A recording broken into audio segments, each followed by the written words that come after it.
Let's say. I'll second. It's been motion and seconded. All in favor? Aye. Aye. Is there any discussion on the minutes from the 10th? If there's no discussion, is there a motion? A motion, we approve the minutes. Second. It's been motion and seconded. All in favor? Aye. Aye.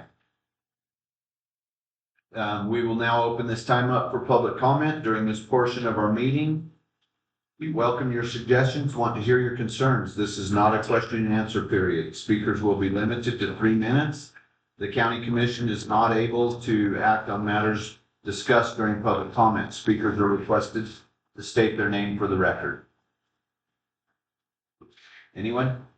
Yes, ma'am. I don't know if I understood this in public comment or maybe department reports, but Billy Lane County Assessor, as you're aware, President Trump changed the holiday schedule for federal employees. And so on behalf of the regular employees of Catherine County, we would like to request that you look at our holiday schedule and maybe match the Christmas schedule for the federal, with the federal. Okay. That's. And we're only Christmas Day. We were here half a day Christmas Eve, but we had absolutely nobody. I mean, it was kind of nice. We got a lot of stuff done. We had absolutely nobody. Because I think they expect we're going to be off the week. So that's what I got. Thank you. All right. Anyone else for public comment? All right. We could go on. So, Commissioner's activity report.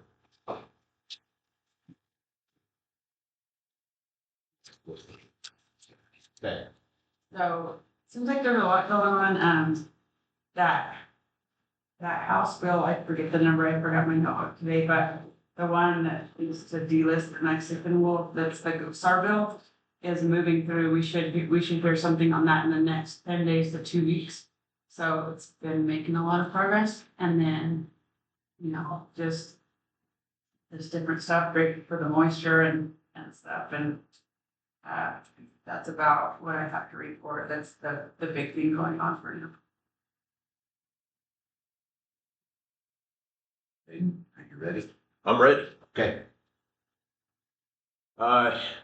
The highlight is that I met with our Glenwood Fire Chief, Don Baker.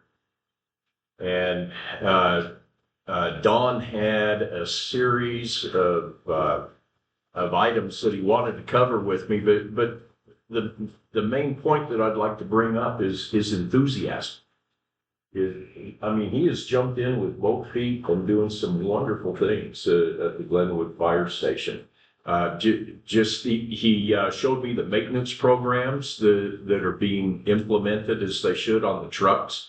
The new EMT ambulance was fantastic that we have down there. With all the new equipment in it, it's getting all kinds of compliments. But one complaint, because it has the new equipment, it's top heavy and you can't go around corners too fast. So anyway, I thought that was interesting. He's doing a lot of equipment upgrades. We talked a lot about options that should be coming up. We need to replace some of the gear that they have. It's out of date, out of spec. So we need to buy new gear, but the coats that they have and the suits, the protective suits are fantastic. I gotta believe there's a lot of value in those for auctioning. Watch your phone there, Buster. I know. That was Lily's timer. I forgot that. You could have kept going for a long time. He had a lot of compliments for our financial manager. That the money that he's spending, bringing everything up to date. Becky has been very helpful on that. It was a terrific meeting. One of the things that came out of it is, again, we need to figure out a way to generate activity with volunteers, right? That's the one thing that we all struggle with. He has an idea. He wants to develop quality T-shirts that he can hand out at 4th of July and the rodeo events and so on that has Glenwood fire department on the back, and on the front, he and I agreed it should say potential new volunteer, and hand out these T-shirts to try to get people thinking about volunteering for EMT and fire. So I'm going to be talking to you folks and to the commission if we can allocate some money for promotional items like that, for handouts. And I do know we have a line item, $50,000 for encouraging volunteers to go to training, and maybe we could take some money out of that to develop T-shirts to see if we can't generate some enthusiasm with volunteers. And Mr. Chairman, with that, one other thing that I'm currently working on, and I don't know whether it's going to make it for this session, but would be a bill to give a tax credit for EMTs and fire volunteers. So that would be a state tax credit on their income tax. So that might be a pretty significant incentive. I know they did it in Maryland and it really boosted their volunteer. It does help. So see what comes of that. And I will, might request the commission to support that legislation if we get it rolling. You bet. That'd be awesome. You bet. Anything to get activity going with the volunteers. I've been working quite a bit over the holidays with our DC representative. We're looking at establishing meetings. We're trying to decide if March or April is going to be the best dates.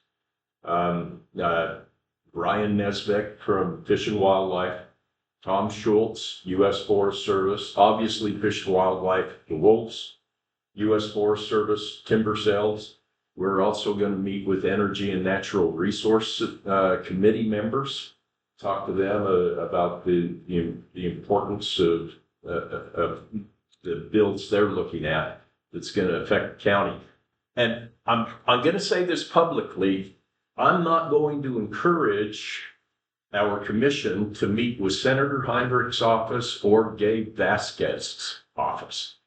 I mean, we've been there 3 times and we have never been received as his constituents or their constituents. We have not been received professionally, and they do not respond to our requests.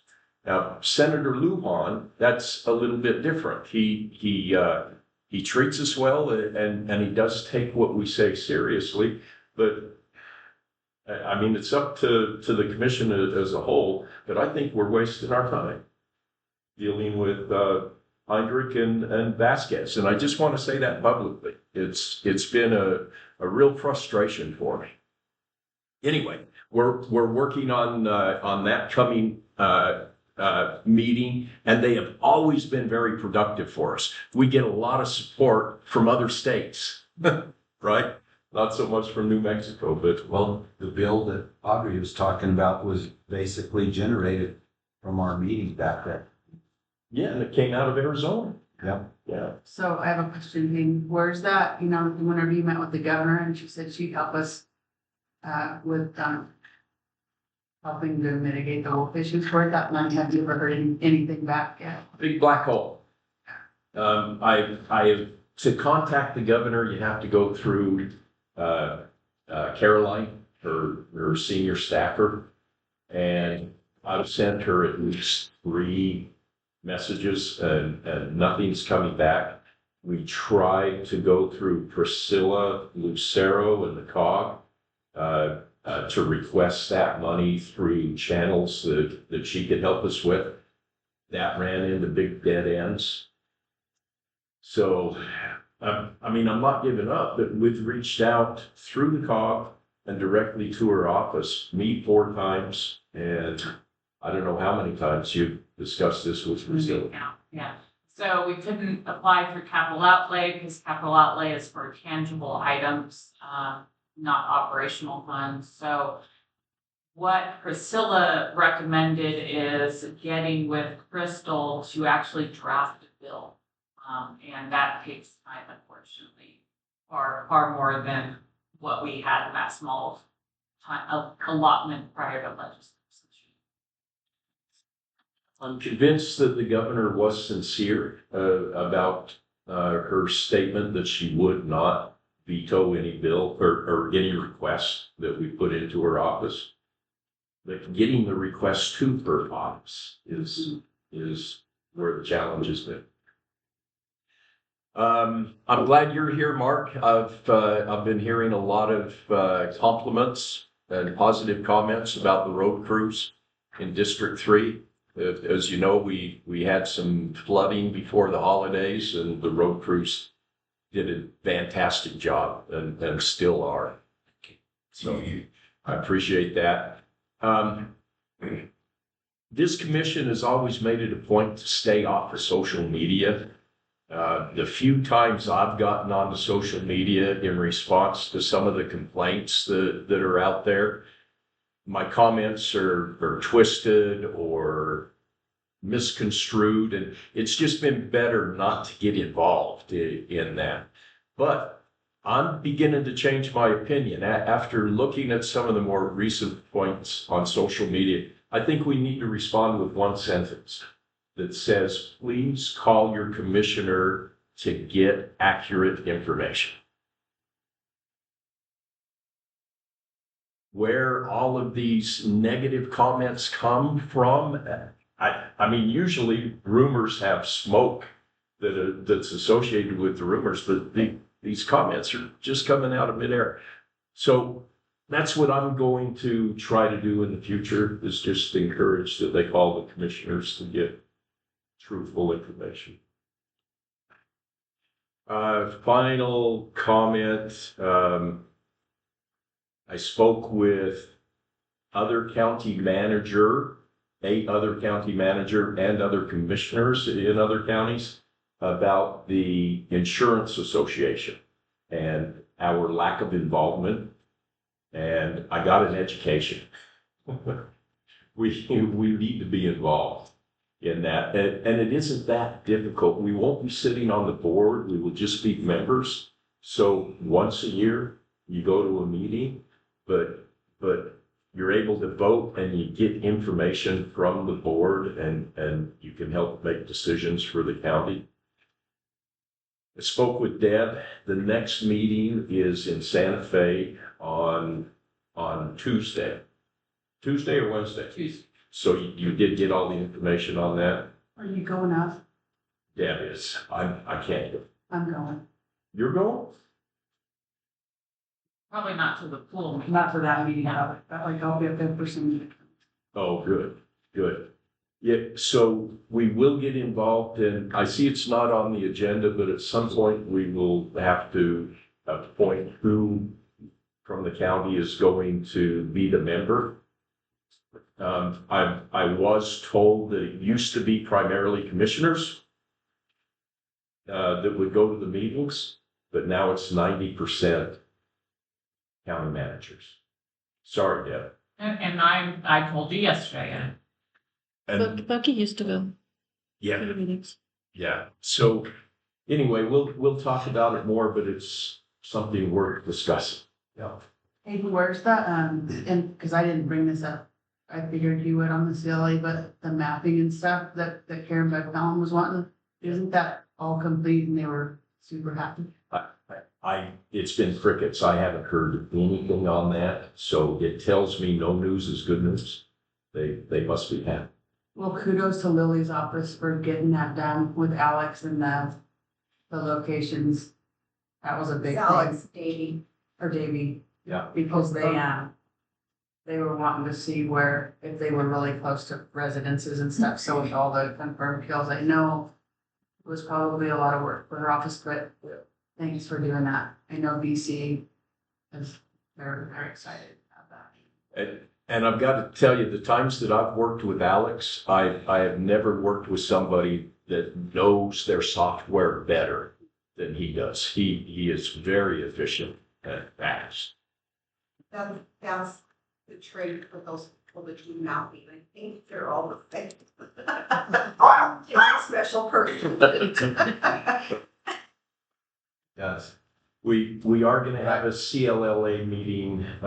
It was scheduled for the 6th. I'm not sure where it's going. So a couple of the directors have, so I've offered the 30th and the February 20th. And pretty much everybody's split on both those days work for them. Some are in Zoom, some are in person. Not the end of this month. So that would be January 30th or February 20th. Okay, good. So, Okay. All right.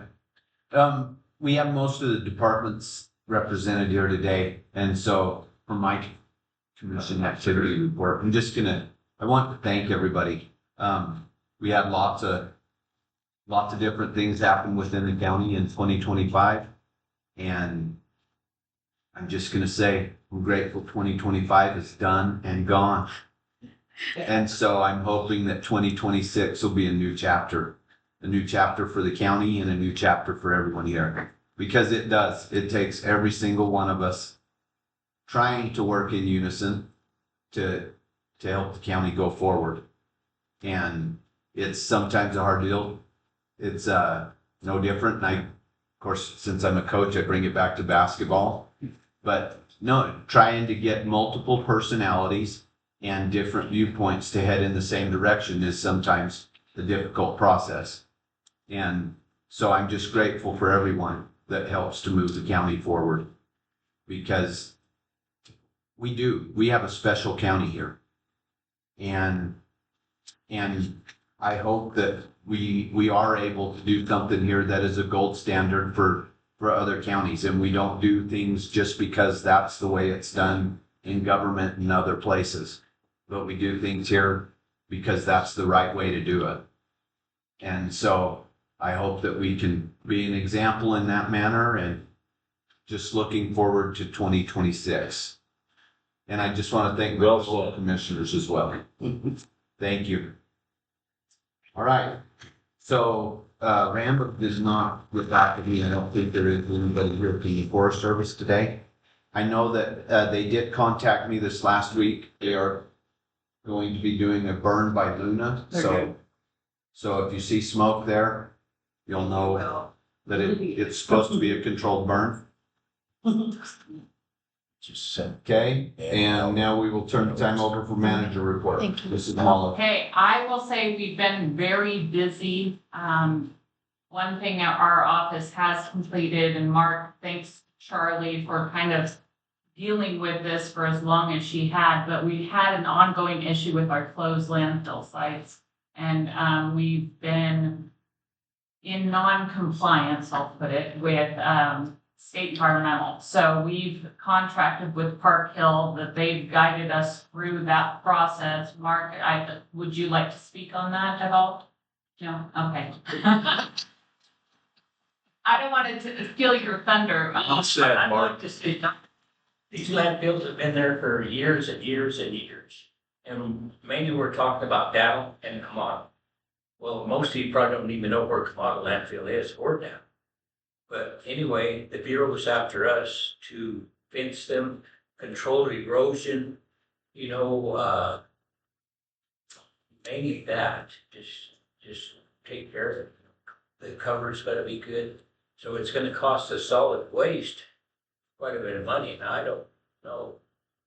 If we could get some help on that from somewhere, Deb, I don't know. Well, we're working through the process with state environmental and with Park Hill's, assistance, because they are our, consultant in this factor. So we're looking at hopefully a 3 or 5 year plan with state environmental, depending on what they're going to require the funds necessary. Do we have to drill new monitoring wells? Fencing is one thing. Monitoring wells are completely different, financially. So we're working through that. That has been something that's been overhanging the solid waste department for several months. Yes. I wanted to say, because I came from solid waste first. So kind of like the issue, and correct me if I'm wrong, Mark, but the issue is so it's a new administration in there. And prior to all this, everything that we were doing was acceptable. we weren't out of compliance. And so then this new administration comes on and they're demanding all this. So it's not that we have been out of compliance all these years. We weren't. The reports got sent in, everything was accepted up until this new administration. So that's what we're dealing with.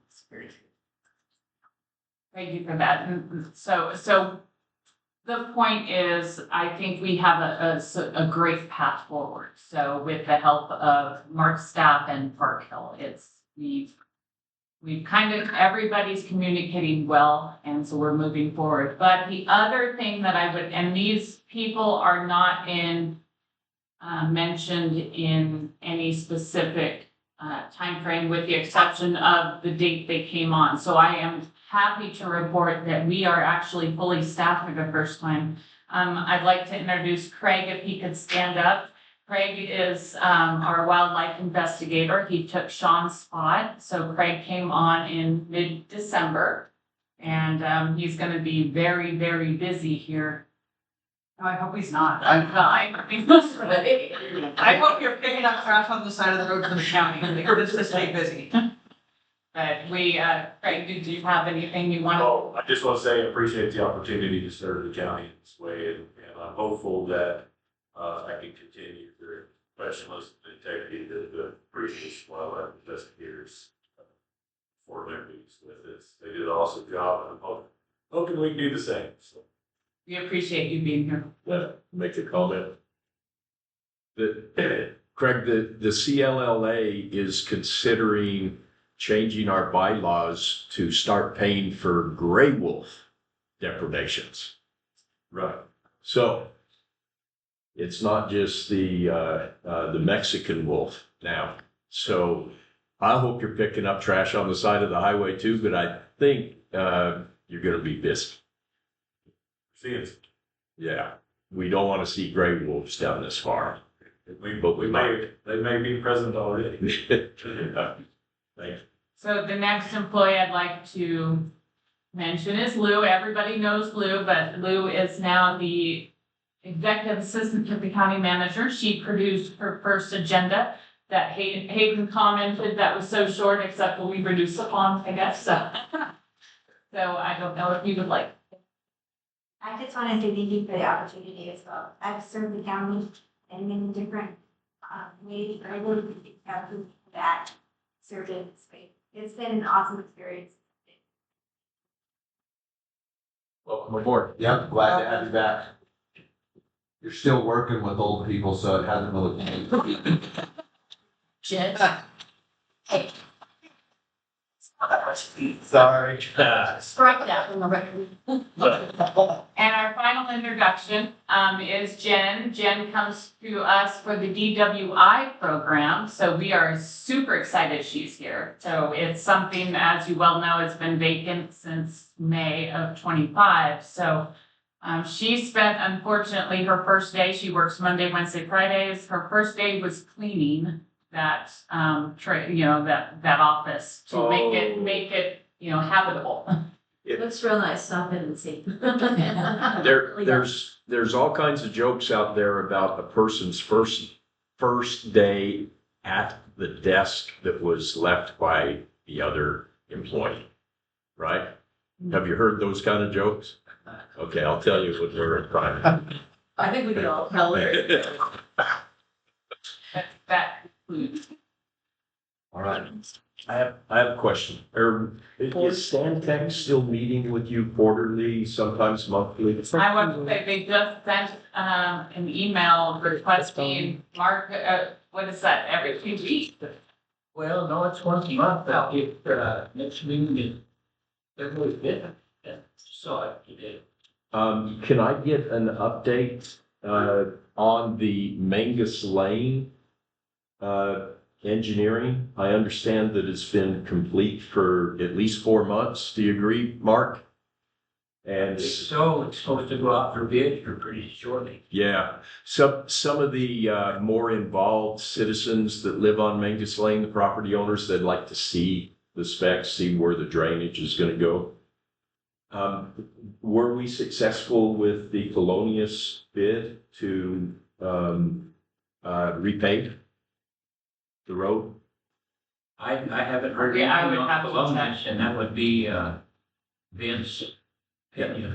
That was the plan. We were submitting to Colonias. And we didn't get it last year through Colonias because the engineering wasn't done, but it is this year. Colonias had lots of money, so I'm hoping for good news. I'll have to look into that one. Would you please? Okay. So we'll be moving on, and as this item is just for discussion, is that correct, Adrian? So this is not an action item on resolution 001, 2022? Is that correct? That's correct, that is correct, it's not an Okay. action item, and if, And so then if there was direction taken on this, we would then present it as an action item in the next meeting. that's right, yes. Okay? And if I could start out on this, Before you do, Mr. Chairman, we did have a few people come in late. I don't know if they wanted public comment or not. Can we do it? you can't, it's up to the chairman.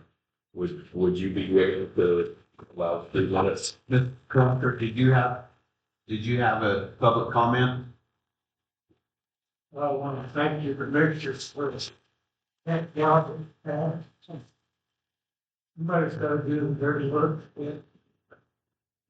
Anyway, I'm here to support the county commissioners in making sure we have our health care facility, put it back in place. And I know right now Jennifer saves me about 500 miles a month.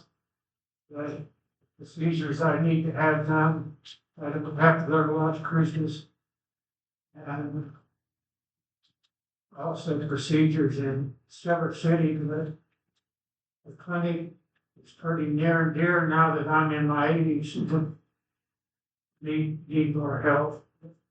I want to encourage the commissioner to really try and help us get a clinic back, and hopefully with the grant monies coming, we can eventually get Camado back open, and maybe prescription service and dental care at this clinic. Thank you.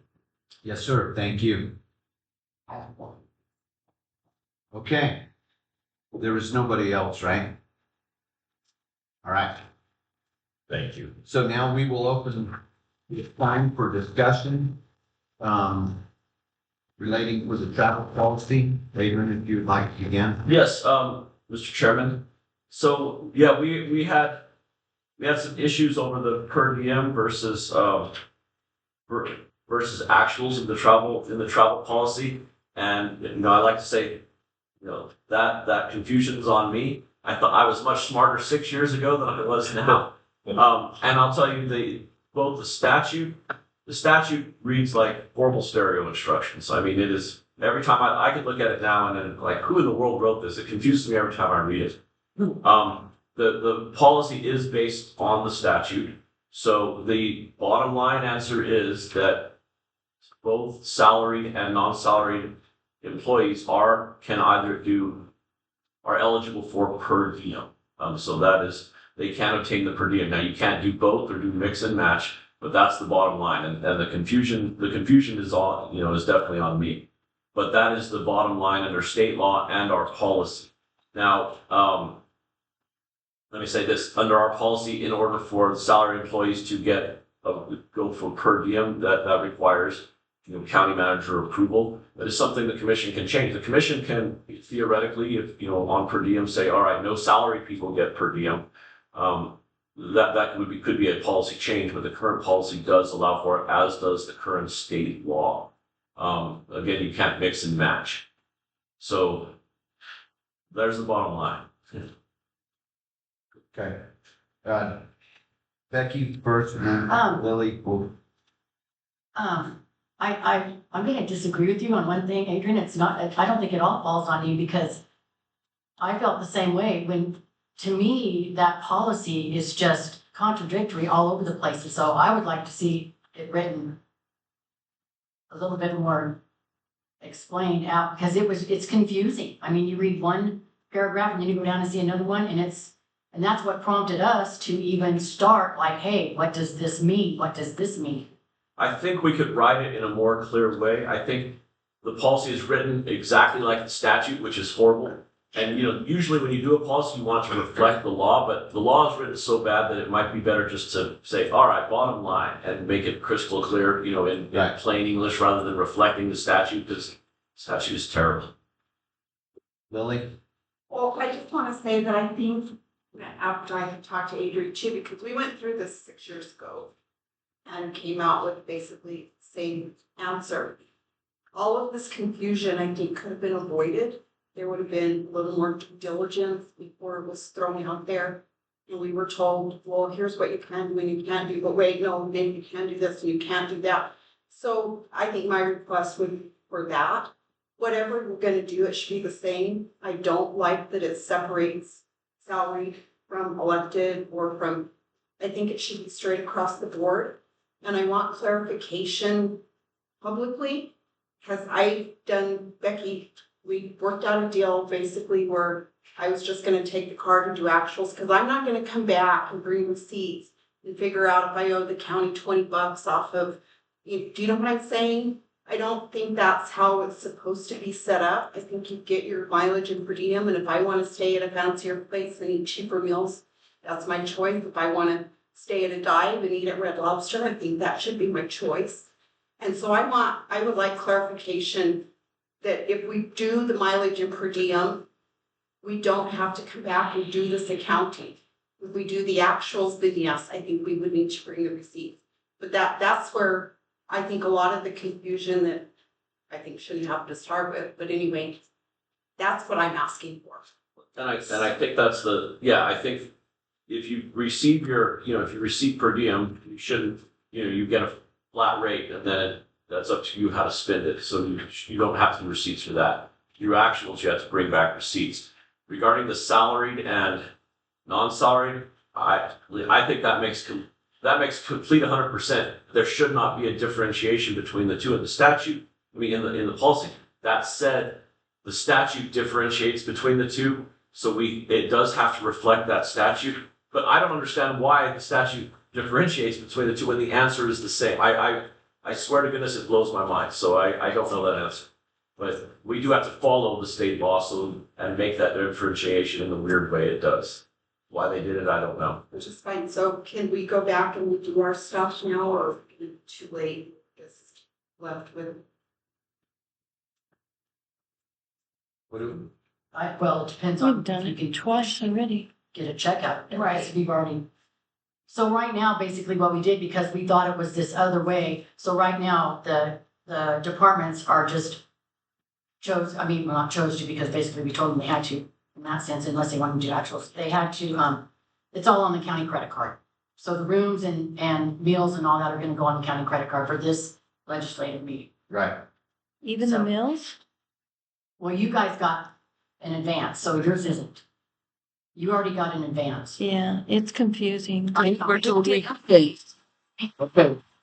We were told it couldn't, so we did No, I know. And the other way. Because We did it I twice. was, like, when I talked to Adrian, they were putting motel rooms on the card, but then doing per diem for the meals, and that's not how It's got to be one or the other. Yes, and so that's what like I said, I think we should have had a lot more due diligence before it blew up. Well, we tried, but it was confusing to read.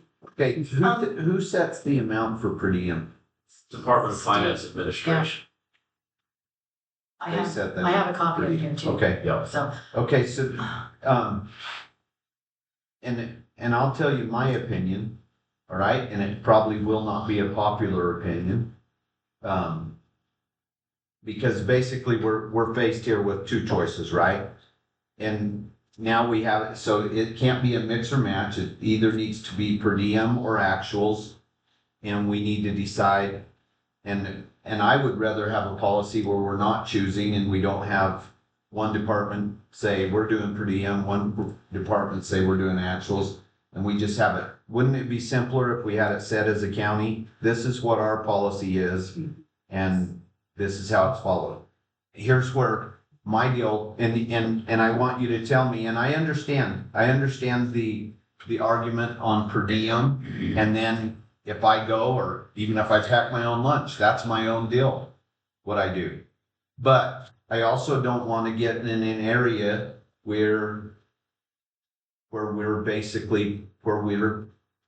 paying people extra to attend a meeting that may not be necessary. Does that make sense? So I'm just gonna say, if I had a chance to make $600 extra over the weekend and go and have everything paid for and stuff, and it's a meeting I probably really didn't need to be at, I'm gonna go and I'm gonna make my $600 and go on my trip.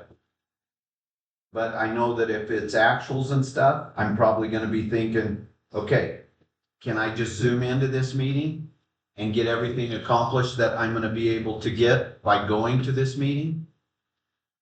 And that's where I have issues, and that's where one thing where I think Catherine County, and like I said, I think that we need to be different here. We don't need to do government the way that government is done everywhere just because that's how they do it.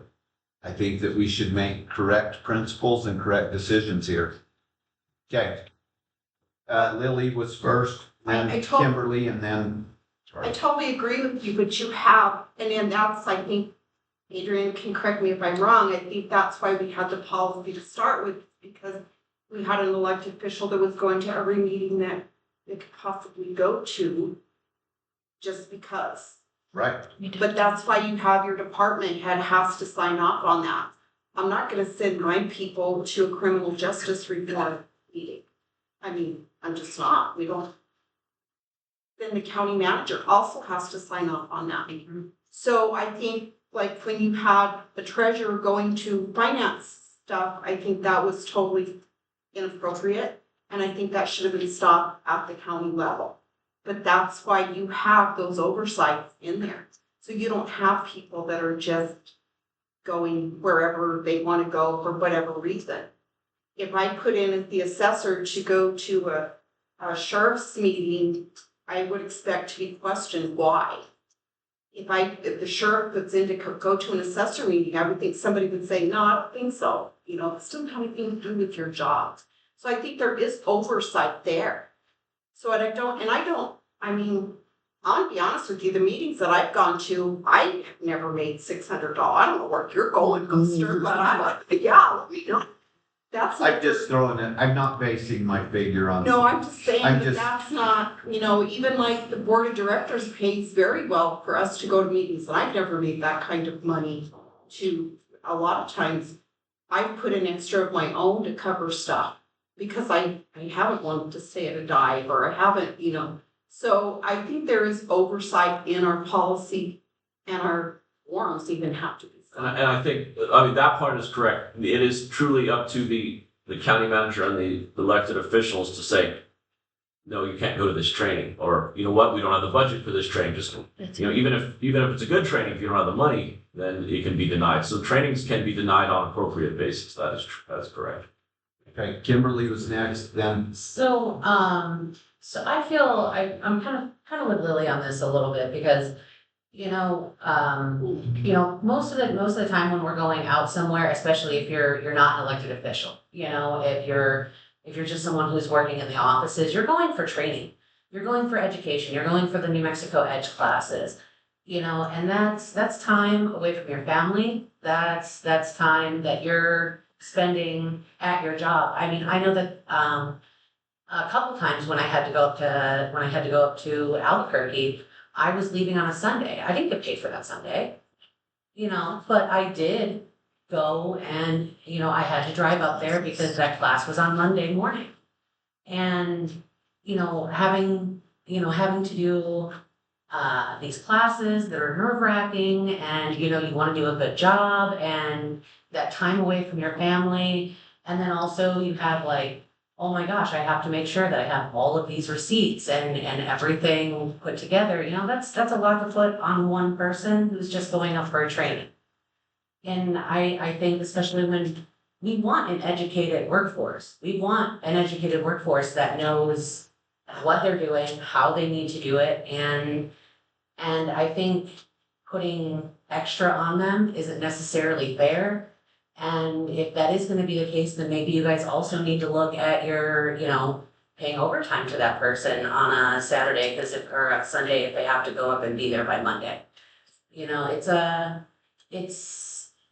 I understand that we wanna do everything by the book, and I do think that we should. Can I just tell you something real quick? Yeah, sure. So when you leave on a Sunday, you probably don't know this, but when you leave on a Sunday, there's a reason why I ask what time you're leaving, because it doesn't necessarily run Sunday, Monday, Tuesday, or whatever. Right. It runs in a 24-hour period from the time you leave. I So understand you that, are but my getting paid work for that. Well, Right, You but know, I mean, it you runs know. in a 24-hour period, so. I'm getting per diem for that, but Yeah. I'm not like getting it Okay. on my paycheck, So- so. But all in all is, I think, number one, if we do actuals and stuff, that's fine. Whatever you guys decide, you decide. And we'll go along with that. But I think it's gonna put a lot of undue stress on people who are going and trying to work for trying to do better for themselves and for the county, so. Okay, That's just my 2 cents. All right, so right now, Lily and Kimberly, you would be in favor, if we just went with one or the other, you would be in favor of per diem. I would personally, I think it would make it easier on having to have receipts and people can make their own decisions. Lily? I would agree with that. I think it would also make it easier on the person to, cause, what happens if, let's just say I decide, okay, I'm out over this, so I'm gonna stop at every gas station between here and Albuquerque and put $5 gas in it. And I bring all these receipts back and I dump them on Joe. She has no control over that. She's gonna have to deal with it. Do you see what I'm saying? It's gotta be a collaborative effort Yeah. to make it easy and best for. Okay, Monique. So I mean, also, as far as this policy, it directly affects the volunteers that are going for different trainings. If you go to an actual, we'll have volunteers that don't necessarily have the ability to pay up front where they're going to need to have the advanced. right, And also, having them keep track of all their receipts and that type of thing, where the per diem aspect, where they get their 80% up front, they go to their conference or training, come back, and then receive their additional 20%. That tends to encourage people to do more of these trainings because it's simple. If we start making it too difficult, they're gonna be like, nah, forget it, I'm not gonna go do the extra training that you're asking me to do. okay. And I'm open to any way you guys decide, but it just needs to be fixed. It just needs to be fixed, yeah. Sherry? It's confusing. Yeah, I agree, because we did it twice. We Three did it 3 times, yes. We did it the first time, it was fine. Then it was like 3 weeks later, because we did it early. We wanted to get it finished. This is not a thing we do all the time. We only get 1 meeting a year. That's what I've told her.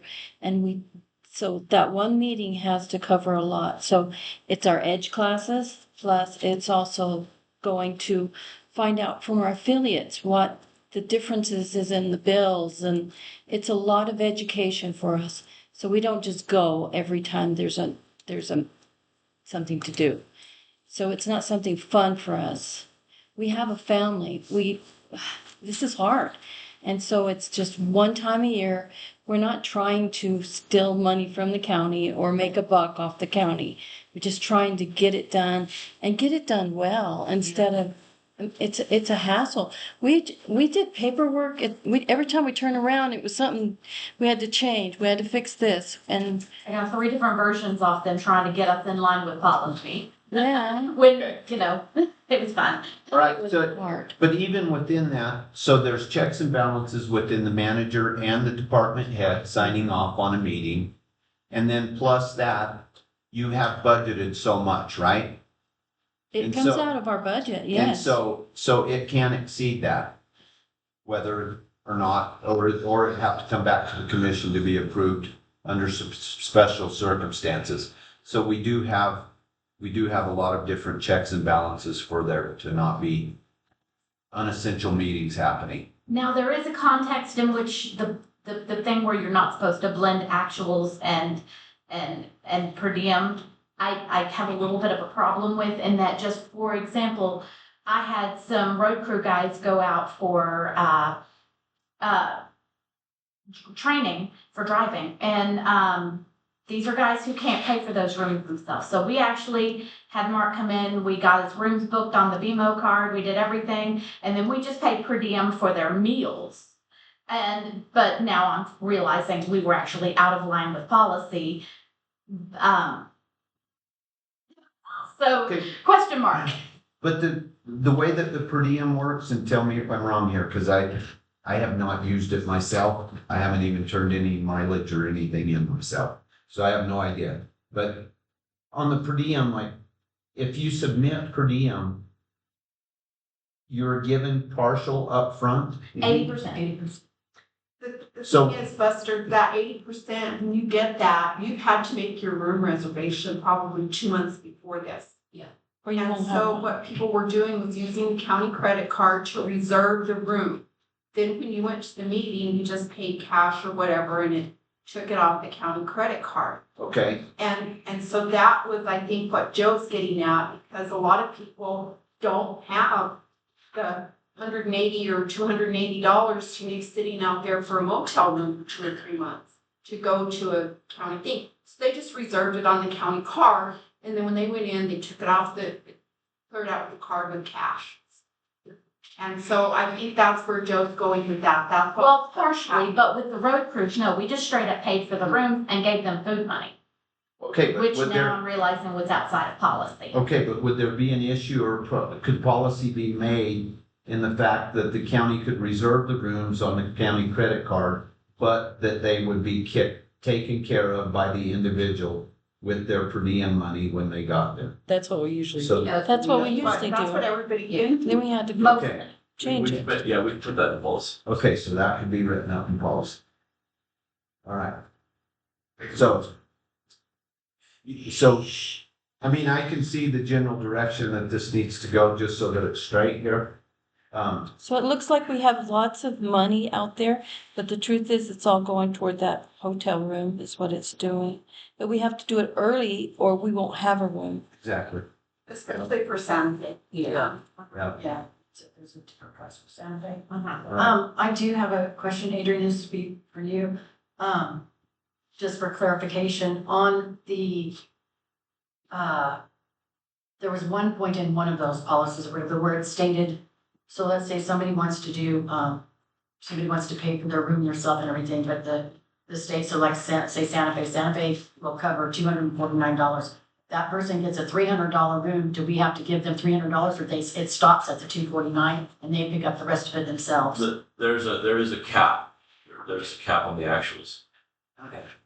I think that would need to be said in the new policy too, then, just to make it very clear. The phrasing was rough. Yeah, it really was. Okay. Good. Fellow commissioners, do you have a comment or? I do. Okay. Do you have a comment, Audrey? I'll wait till I figure that out. So, in our packet, we do have the resolution that we passed in 22 on what our policy is. And it says you can do actuals or you can do per diems. It's your choice. I vaguely remember this, right? And, when I first signed this policy, I just finished BIPO training, Better Informed Public Official training. And the two things that they drove home, number one is your biggest threat is lawsuits, right? Number two is ethical concerns, right? Those are the two primary issues that they hammered home. And I mean, I don't know a lot about how the government does work. I'm learning, but in private industry, I was trained. You don't get reimbursed unless you have a receipt. And that wasn't so much just coming from the public sector, it was the IRS. They were saying, look, you should get reimbursed for your legitimate expenses, but you better have a receipt to prove that you spent that money. So the ethical concern, and this is for elected officials, this isn't so much for employees, salary people, but I know the commission, as far as I understand it, we all hand in receipts. And it's a simple, very easy process. You just keep your receipts, you add them up, you say, I spent this on a hotel, this on meals, and this was the mileage. And it's easy, and you attach the receipts to the report. And I hope you all understand this, where I think the county has an issue is we don't want any kind of policy that encourages someone to take their per diem and then stay at a friend's house. And they get the per diem for the hotel, and maybe they have the meal at a friend's house too. I'm not saying that's happening, but me, this is just my opinion. I would hate to encourage that sort of thing, because you're then dabbling with ethical issues, right? And we're not accusing anybody. We're just saying a good policy is to make sure there is no potential for any kind of enrichment, even if it's $1 that's not owned or earned. If there's enrichment because of the policies that we put in place, we want to try to avoid that. And any impropriety, right? So I think, well, I know that we can revisit our resolution and what our policies are. And when we do, we can make changes that satisfy all of us, right? I'm just sharing my opinion on what is best for the county. So, just so everybody's on the same page. So right now, according to procurement policy and everything, so just know, so anyone in the county that's asking for a reimbursement, they do have to have receipts or you're not getting a reimbursement. So if you're asking for a reimbursement, they do. If somebody goes to a meeting or whatever and they're paying for the hotel on their own and they're paying for their food on their own and they come back and want to be reimbursed, because you're not filling out a per diem sheet at that point, you're filling out a purchase voucher. And you have to have every single receipt. So, and if you don't, you're not going to get the money back. So that is as far as the reimbursement goes, yeah, you have to show the receipts. And I believe that's what the commission does. Yeah. So Right, can I the ask you, actuals, yeah. Becky, quick question, because I know like with the school system, listen, I'm horrible with receipts and I'll probably lose half the stuff that I have sitting in front of me before the end of the day. That's just how I am. You don't get paid. Yeah, and I don't get, no, but That doesn't come back. so Come like out with your the pocket. school, secretary, and I don't know if this would be available. Like when we're going on a trip or whatever, I take a picture of the receipt, send it to her, and it's done. Yeah. Like I don't have to physically. We've told people, like at a gas station, we always forget receipts. Click it with your phone. Everybody's got a phone now. Take a Okay. picture of it, send it, or, you know. I just wanted to know if that was a possibility. Yeah. So Yes. my question is, if you're gonna do actuals, how are these individuals going to pay for their stuff up front? Because you don't have enough county credit cards to be able to send with people that don't have credit cards to be able to pay for this stuff. With the per diem, they're getting the money up front. They take the cash out of there, cash the check, take the money, and they're able to pay for stuff with cash. You're gonna be losing, I'm gonna say probably 30% of your volunteers with this policy will refuse to do any type of training. It'll affect the continuing education for EMTs, where they'll not be able to fulfill the requirements. And you'll end up losing volunteers over this because it'll become a hardship for it. And we cannot lose volunteers. So I think the way the policy is written right now, Charles, and I could be wrong because it's very confusing. But even if you're doing an actual, you still have the ability to ask for an advance, an 80% advance. So you're just gonna base it off of, you can base it off of your $70 meal or whatever. But if you spend more than that or whatever, then, and because you're gonna get your advance, so that you're gonna come back and pay the county back the money that Okay, you so went they'll over. still do advances, it I'm- isn't that well, they're gonna have to. According to the policy that we have now, I believe that you can do that if I read it Yeah, correctly. don't Okay. run away with this. Okay. No, and then that's why that's why we are having this discussion. Exactly. And trying to make the best decision Right, that we no, can. I totally understand. So I don't think the resolution you have is all that bad. I think it's been a lot of interpretation for different things. But there are some cases where, I mean, let's not limit ourselves. We want people to go and represent Catherine County. I think we're not an island. Regardless of what people think, we're unique, whatever, but we are not an island. And we do need the education and we do need the representation. So let's not limit ourselves. Let's leave the thing where you choose. You either are gonna get mileage and per diem, and here's your mileage and per diem. And if you wanna go sleep in your car, who cares? Then go eat at Red Lobster, do whatever. You're still out there taking care of business. This is what you're getting to go do that. If it's an actuals, then I choose to do actuals, and it's, a legitimate thing and whatever, then do the actuals, bring back your receipts, do whatever and go on. But when you start limiting yourselves and you start putting this, well, you're gonna have to justify this, or you're gonna have, then you do, it becomes, I'll be honest with you, I told Joe, I said, this will probably be my last trip because I'm just tired of dealing with this.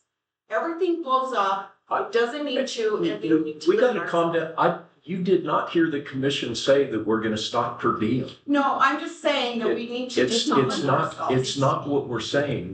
We certainly understand that per diem is necessary for volunteers and for many of our employees. We get that. Well, and we're not harping on you, we just want you to understand the big picture on areas that that you might not have thought about, like in my area with dealing with volunteers. Yeah. So another thing too is like, if we do use the credit card a lot and, how many of these credit cards are gonna be rolling around out there? I mean, that's gonna open us up to, cause like, me and Jody are going up there, we're gonna be using the credit card. But, if she wants to go somewhere else and I wanna go somewhere else to eat, now I have to follow her around or she has to follow me around so that we can, use credit cards. So now my office is gonna need 3 to 4 credit cards because if I take 3 of my girls up there to go do some training, we're not all going to be all together at the same time. So you're opening yourself up to lost credit cards, people having access to those credit cards when they get lost. And it happens, sometimes people lose their wallets. It's not, we're all human. Things like this happen. The more credit cards that we have out there, the more chances there are for those to be lost. And, and with Charles saying that like he's worried that I think you should really take that in consideration. 30% of a volunteer force, I think that really needs to resonate because that's scary. That's our whole county over a $6 like McDonald's meal. I mean, I feel like maybe, making it easier on people and kind of greasing those wheels a little bit to make it easier, especially for volunteers, is gonna help us far more than it's gonna hurt us. But that's, again, just my. Okay. So we in the commission, we've gotta manage the county's money. And we've got constituents that are all taxpayers. And so what I would like to see is something like, I don't want anyone to go to training and have to pay out of pocket or anything else. I want the county to pay for that, and we should. I just don't want it, because everything that you do it can be fallible for abuse, like extra credit cards or whatever. We've got to do something that can limit the abuse part of it that could take place. And we've just got to let our constituents know, like, we're watching this, because if somebody gets word that someone's traveling up there and the fact that they could make extra money or whatever, it's gonna cause issues, and I just think that we're responsible to make sure that doesn't happen. And I don't think any of the three of us here would wanna see someone pay out of pocket or get, where they couldn't go to a training or feel like it's a problem for them to go. But whatever we end up doing, I just think it needs to be fair to our taxpayers that are paying for this. Okay. All right. It's a good discussion. Yes, definitely. All right. Does anybody else have anything to say? All right, we're gonna close this discussion on the resolution.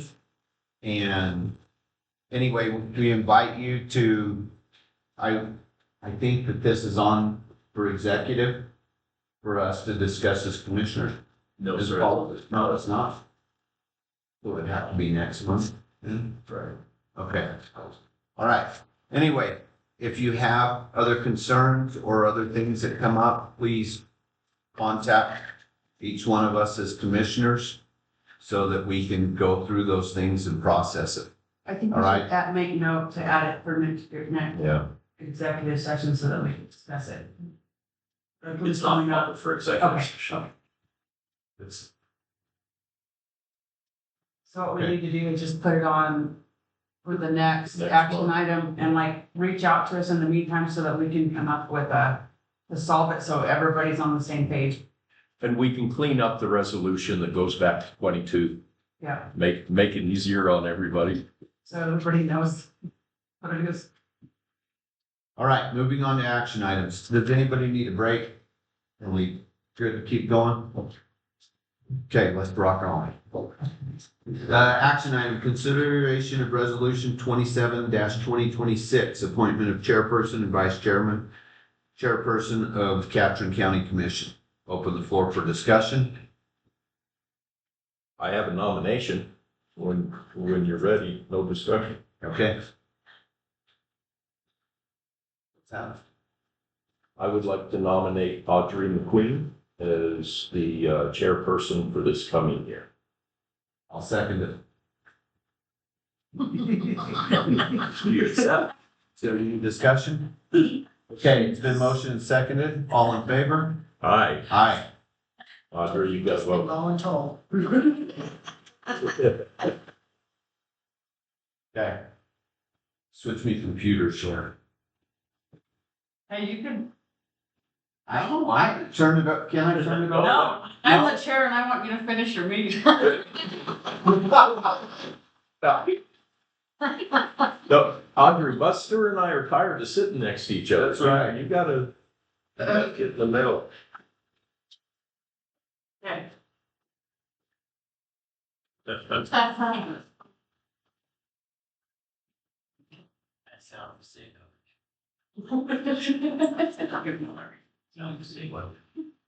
There. Got a wide plug over here.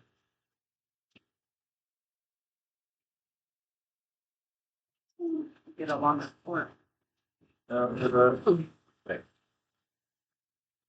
Anything for the new chairperson.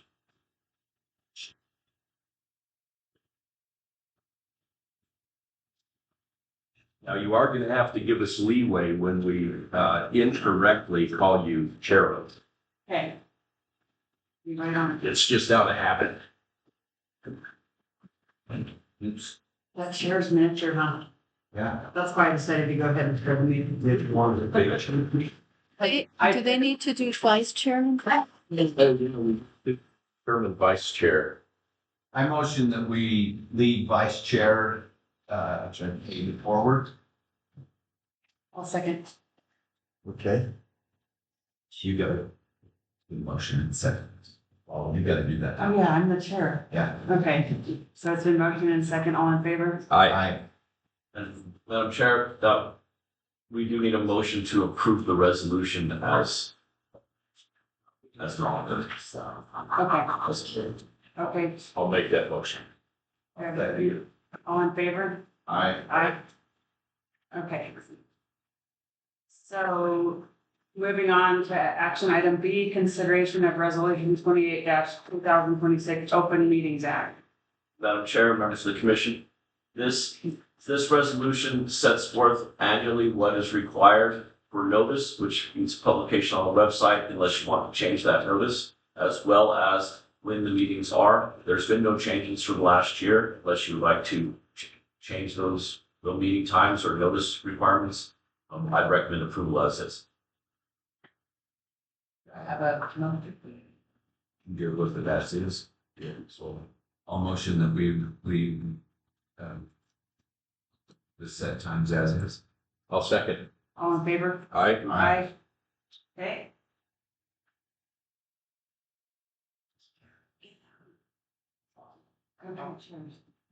You're like a little glitch over there. Buster can't see over the table. No. Well, they're right there. It's just like I was talking all meeting. Oh, I am gonna be the chair. See over the table.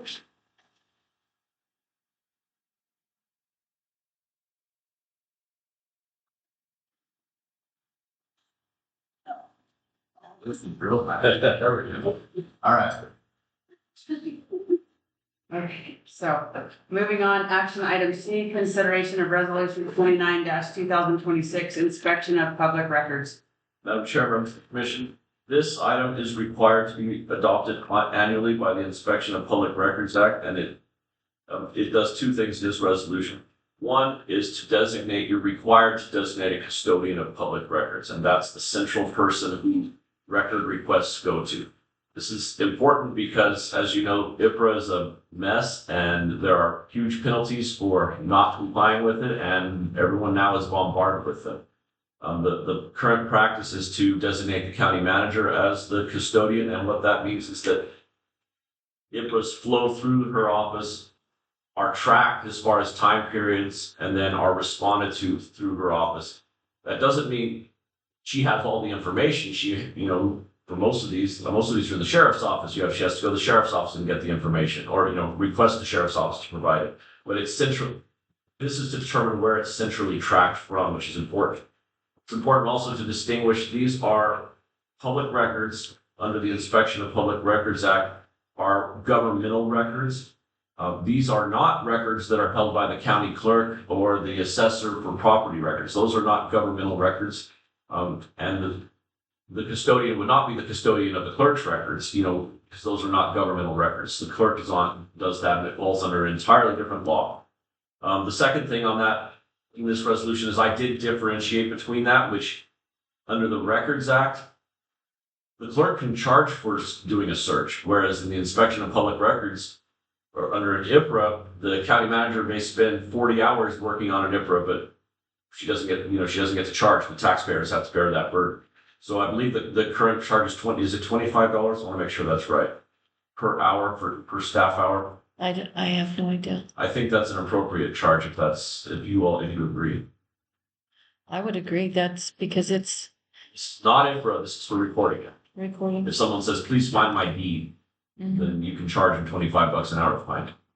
So if you all would like to maintain as is with the manager's custodian of records, then I would approve as is.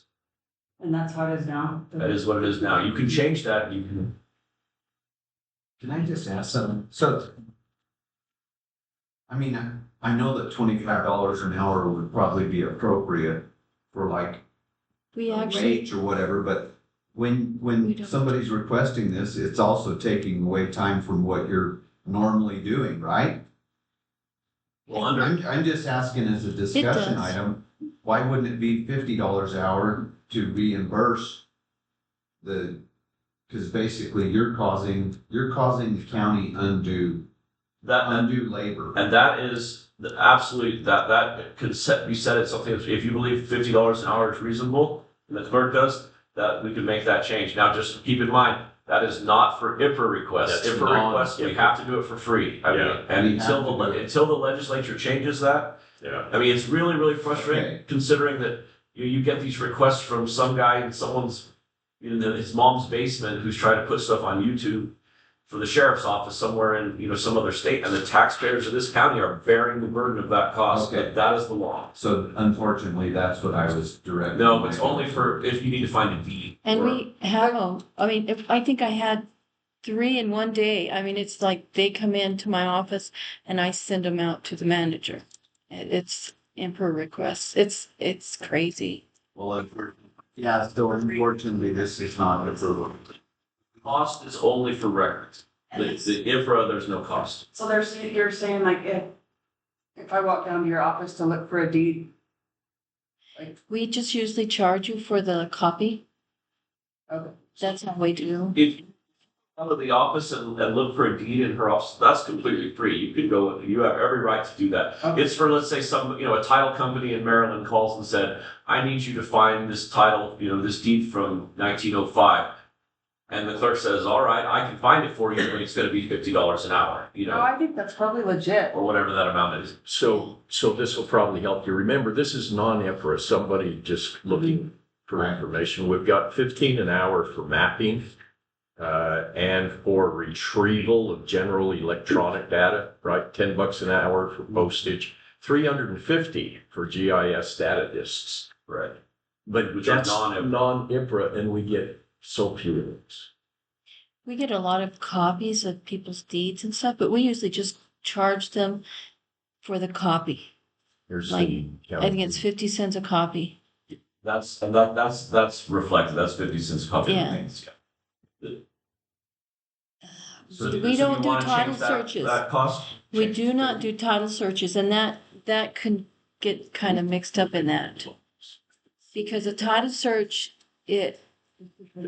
we're not insured for it, no. And that can kind of Yeah. overlap. I mean, we could double it, but I don't know if we want to, because if it's non-IFRA, it's Yeah. a citizen coming No, I'm in. just wanting to penalize IPRA. Yeah. But Not we can't do that. Honestly, if somebody that's property owner comes in and wants copies of stuff in our office, we don't even charge them Right, until they get 6 copies, because it's not worth it. right. Right. And if somebody comes in, a property owner comes in and says, I need help finding my records, I think it's our job to help them without charging. Yeah. And honestly, we haven't, our public records after we get, they want all of our data, which is a set fee, and that's, one thing. I don't think you need to change your prices. No. Yeah. It isn't fair to the citizens of Catron County that are non-IFRA related. Yeah. So with that, I would just recommend approving as presented. Okay, do you have a motion? And motion to leave this as presented. I'll second. All in favor? Aye. Aye. Okay. Action item D, consideration of resolution 30-2026 designation of authority to its county manager in certain contract settlement agreements and recognition that the manager is the lawful custodian of the county property. Madam Chair, this resolution reflects that only the county commission has the right, the ability to contract. However, to contract and spend money. However, the commission can delegate that authority to the manager to contract up to a certain amount. And so we're really looking at just general purchases, and we're looking at entering into settlement agreements. It's up to you if you want to delegate that. Of course, I recommend that you don't want every single purchase having to come to this board, but you need to set the amounts that you would like. And I believe, if I'm not mistaken, it's $20,000 for a purchase, $10,000 for a settlement. You can make those whatever you like. Lots of counties just use the $60,000 as the baseline, because that's the small purchase limit under the statute. Some counties go down to as low as $5,000. Some counties go up to $150,000. That is up to you and the manager, what you all feel comfortable with and what you would like to see brought before you. Because if it's not delegated, it's going to come back. I'll motion that we leave it as presently constituted. Second. All in favor? Aye. So action item E, consideration of resolution 31-2026, public participation at Catron County Commission meetings. Madam Chair, members of the commission, this really sets forth the rules of decorum for public comment period, which again, you're not required to have a public comment period, but if you elect to, then this sets out the rules of general decorum. There's been no changes. You all can change the public comment period. or the rules, but, I recommend approval as is. Do you have a motion?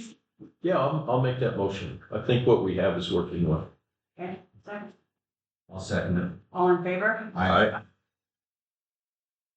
Action item F, consideration of resolution 32-2026. Parliamentary procedures and Robert's Rule of Order.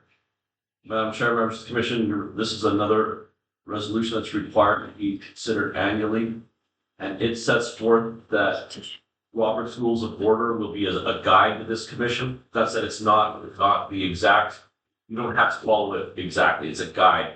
You don't want the people's business being held up because of very technical rules. It's a general guide, and it also sets forth the additional rules that this commission imposes. One of which is that the chairman votes on all items, which is different than under Robert's rules. And the reason for that is that your constituents who voted for you are going to want to see how you vote. And that's just part of democracy, whereas Robert's rules is really set up for a corporation. So I recommend approval as is. There's no changes from last year. Okay, thank you. Do I have a motion? Motion. I'll second it. All in favor? Aye. Aye. Aye. Action item G, consideration of resolution 33-2026, signature authority of Catherine County checks and deposit boxes.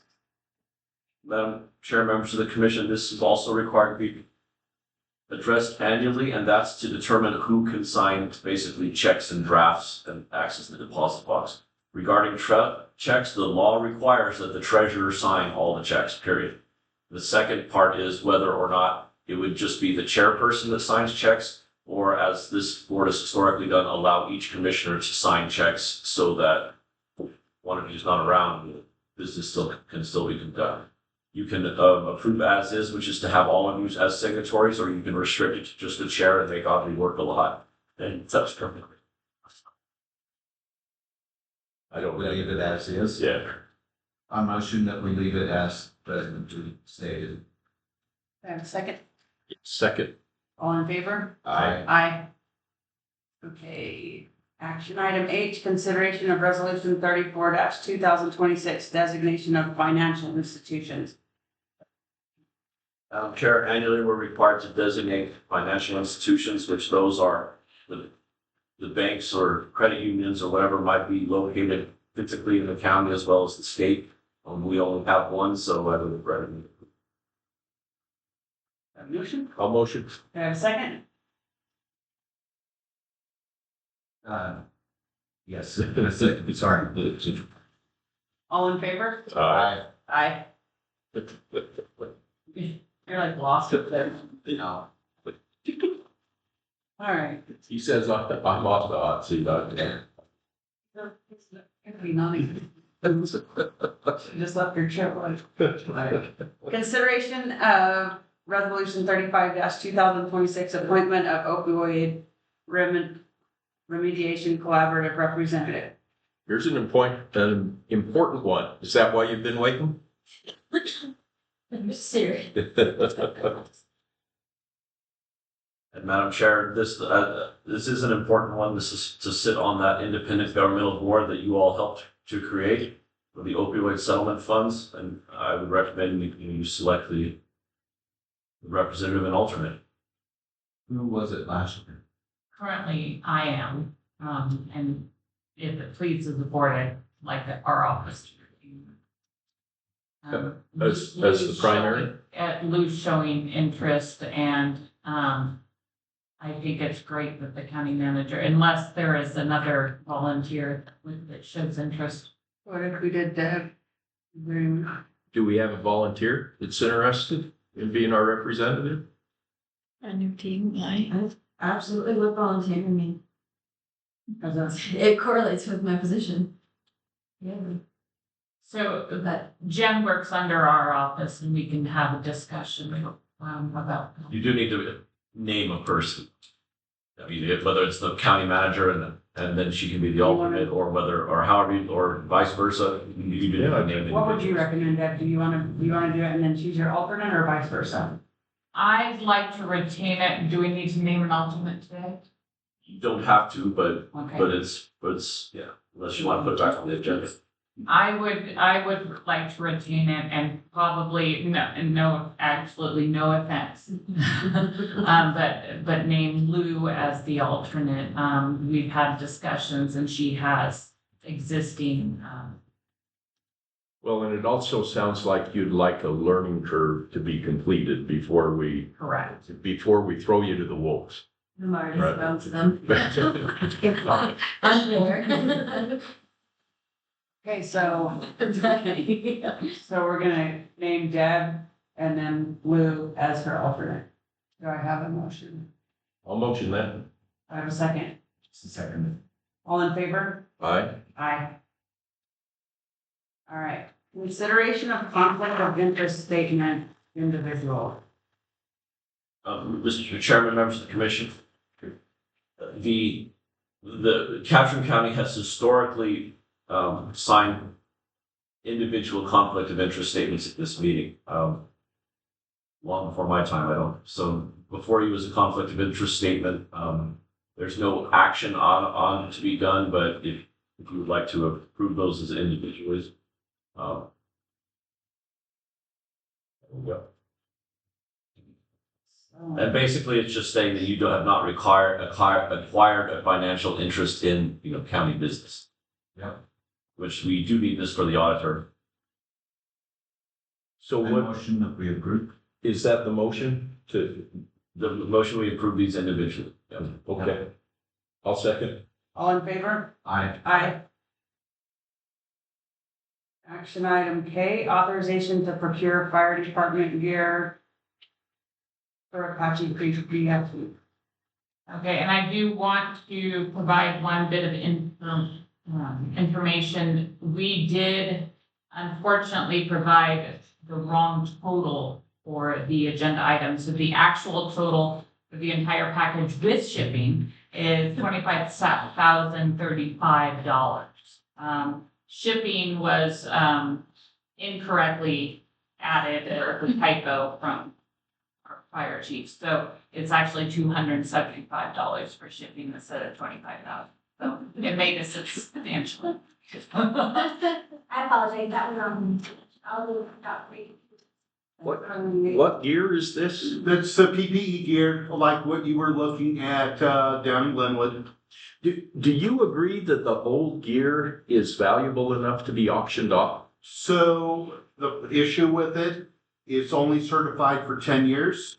So it can be donated to other countries, but it has no value here in the United States, because if somebody was to use it and get hurt, whoever issued that gear becomes liable. So we want to be very careful with what we do with our old gear. I would buy one as a work jacket, not to fight fires. And you can, that can be an option for it. I mean, but it can, fantastic. it cannot be certified as, yeah, but it cannot be certified fire gear after 10 years. Yeah, so, I mean, I know this is off topic. Is it worth the time to send it to auction? We do. Oh, okay. We do that routinely. All right, sorry, Okay, Madam sorry. Chair, I'm sorry. No, you're okay. It's a kid. All right, so do I have a motion? I'll make that motion. I'll second it. What's the motion you're making, Hayden? To approve the, funding for the gear. Okay, perfect. Investor second and all in favor? All right. Aye. Approval of professional service agreement with Pettigrew CPA for bank reconciliation and reporting. So, Kimberly. Yes, ma'am. So, basically what we need to do is, and you were there with the auditors, for years now, we have had issues with our bank reconciliation and, GL numbers and just, and mine and Becky's offices, through through Triadic talk to each other, it's like she needs my numbers to be just on point so that we can make sure that the budget and everything is where it needs to be. Unfortunately, this has been an issue on the audits for years. And I know Ty is, she has a master's degree, she's worked with other counties, she's done this before. I've contacted the other counties that she has helped, and they said really great things about her. She works with Triadic, and so she is, I think, gonna be our best bet. I looked into a few other people, a guy named Skip, who used to work here. So, and he was great, but I think Ty is really the best option for us. She's giving us a discount. She's doing $115 an hour, which is very cheap for a CPA with a master's and who works in government. And I believe that we can, so we're gonna get 2022-23 fiscal year up to current and get that squared away. That way Becky is in a good place, the county is in a good place, and our office can finally wipe that off of our audit. Do you think that, so like as far as paying her, like, is it gonna come into a thing where it's like, oh no, there's more and more and more? Or do you think like she'll take care of it? Cause I would love to sit through an audit next year that's clear. Like that's my goal. That's my goal. My goal is to have her working on the background. I mean, I can't look into the future, but I think whatever problems she finds are something that we can take her advice, talk to Irma, and then we can get it fixed in office. But to get the office back to where it really needs to be so that we can have a clean audit, I do need someone who is very knowledgeable in this, working in the background.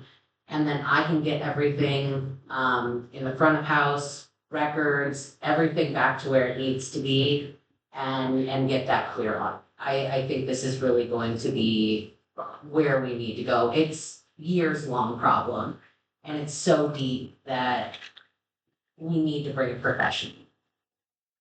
Do you have something to say, Hayden? Yeah, the consistent theme that I've heard over the years is we don't want to change from the previous auditor that we were using. Okay. Because they understood the system and you and our departments knew how to work with them. So if we're making a change this year, I'd like to hear from the other departments that they agree with the change. So, this isn't, we're keeping the same auditors. This is an outside source of that. Basically, we're gonna have the same auditors next year, but this is pretty much the only way that we're gonna get out of the hole that we're in, is to bring somebody in professional, go through all the records, get us caught up, because right now it's like, we don't even know what we have, I mean, really. Yeah. So this is something new that we haven't done previously. Exactly. So I sat through that audit and it goes back for years. It's not just, it's like the last 3 or 4 treasure, like it goes back a while. And so, and there's a lot, and like, we got dinged on 20 things. Yeah, I've cleaned up quite a few. And there's a lot that were gonna be easy, but I honestly think that if we have a year, like the next year, we'll be able to finally pass an audit with nothing. I think so. Lily? Didn't we hire Debbie Gray not too long ago to do some of this? Is Yes, this not the same thing? No, well, we did, and there was problems, and she quit communicating, and so she's no longer an option. That's where, like, so that's my thing with Ty. I just wanna make sure if we're gonna do this, that it's not gonna just be, we're sinking money and we're not seeing progress. Yeah. Before we talk about putting a ceiling on this, do you have a estimate on the Yes, so budget? it should have been in the packet. I believe it's gonna It be, is? it's not, it should be in the packet. Yeah, there's a, Here, someplace. I think it's page 34 or 35. Wasn't it around 30,000? It's around 35,000, I believe. And honestly, that's cheap. That's very And cheap, where- giving us a good What discount. funds, where, I know you were gonna go dig, where are we gonna get this out of? I found some. From where? We got some reimbursements coming back, so, Yeah, but it's coming out of the general budget? yes. Okay, is there any money in your department to help offset this? No, a lot of that was taken with the per diem from last time, so. No, I don't have any extra. So are we capping it at So I 50,000? believe through, I believe Adrian was here, but he did write up, a contract. Right here. He did write up a contract, and I think the cap was like 37,800. I don't have the number. Yeah, I've got it right here in front of us. But in the report that Ty sent to us of what the charges would be, she broke it down to where she broke it down by how much it would cost per fiscal year. I did schedule for 4 days for her to come into the office if we need it. Otherwise, we're just gonna be working remotely. But we may use the 4 days, we may not. Personally, I kind of wanted to put the 4 days in because I would like to bring her in to help her train with me and Jody and the rest of the team to make sure that every single person in this office knows how to do this. This way, there isn't any institutional knowledge, like if I don't get elected, that knowledge leaves with me. I don't want that to happen. I want everyone in my office to know what's going on, so when the next treasurer, whether it's me or someone else comes in, they will know. We lose so much institutional knowledge when people move in and out. So if I can get her in and get these ladies trained up, I know that when someone else is gonna fill in my shoes, that knowledge is gonna stay in that office. And we don't have to do this again 10 years down the line. Okay, Lily, did you have something to say? Well, yes, I'm very much in favor of this because, and you're, so what if we find more and more and more? Well, if we find more and more and more, It's maybe gonna cost- we need to be finding it and getting Yeah. it fixed. Yeah, So I think I don't have a dog in this fight. No, but you would like to see it cleaned But up. I would like to see it cleaned up because it's not good. I think until we do, we're not gonna know exactly where we're at. what's the timeline?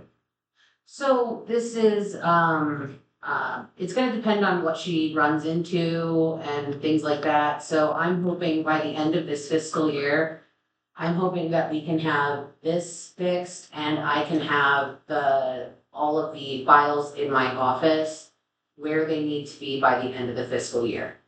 I'm hoping by the time the next audit comes around in October, that we'll be able to have a clean audit. Or at Okay, least as clean as you can.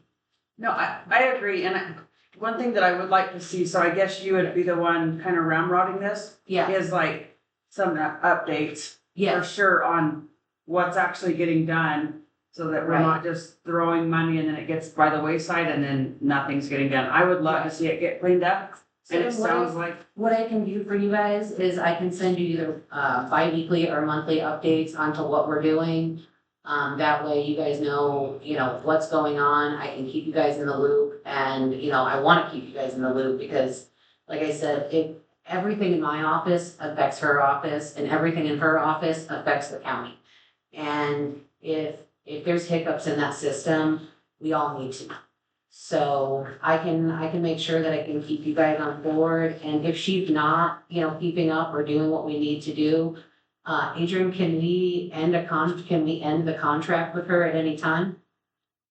well, we can write the contract out where it is, right?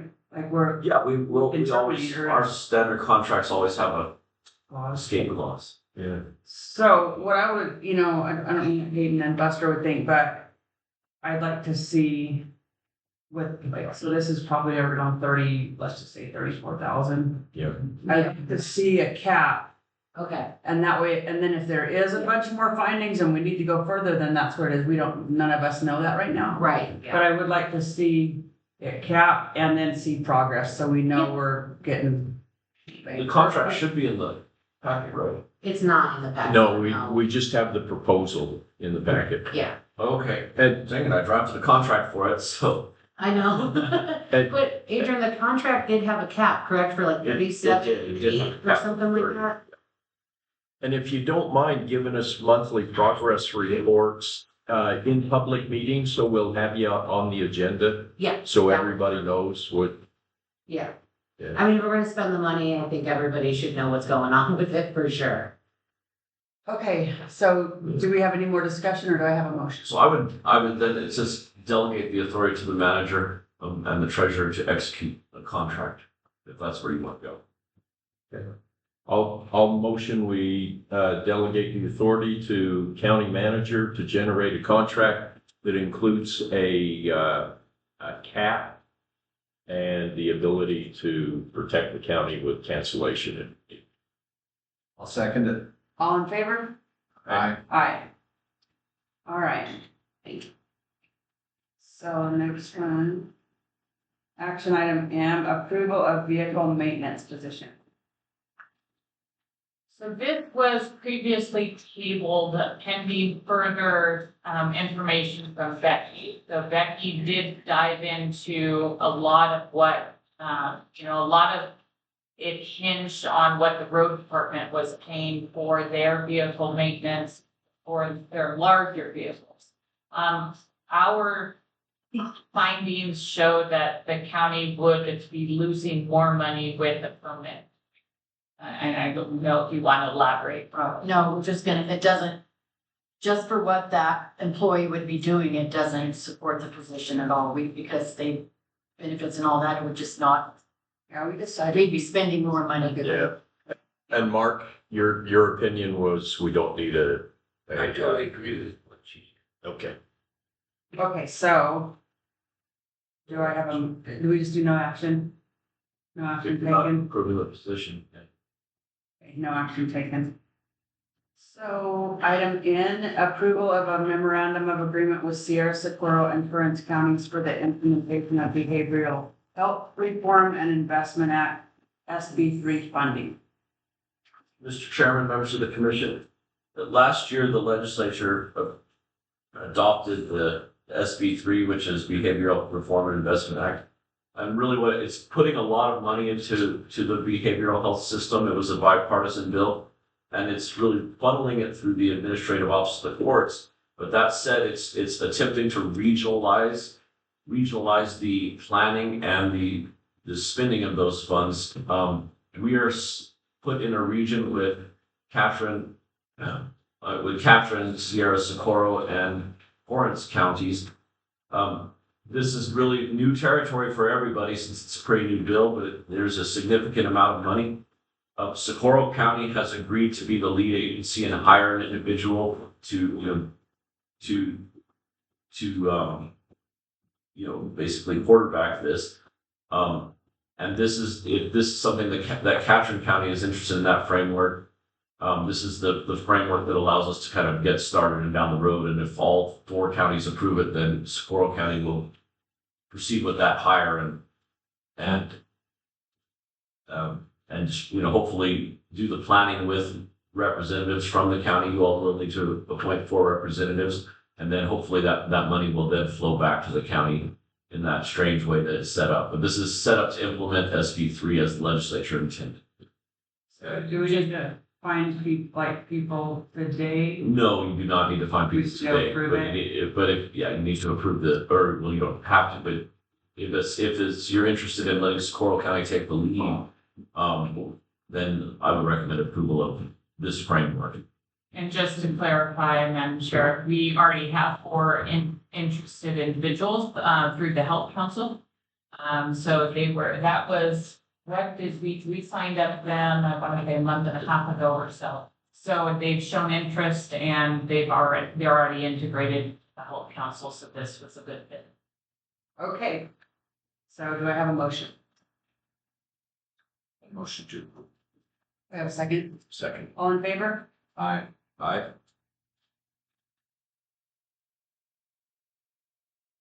All right, so confirmation of mandatory employee training. We have discussion. This is a discussion item as well,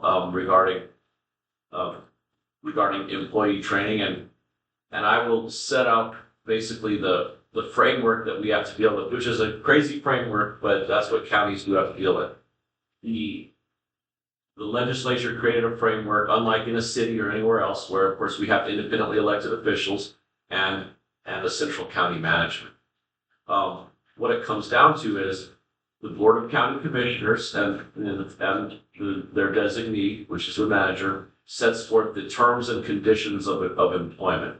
And that would, that basically sets salaries and say, criterias, regulations, those sorts of things. And that includes, determining, well, you need general training to prevent liability and, whatever it might be. I don't know, workplace violence.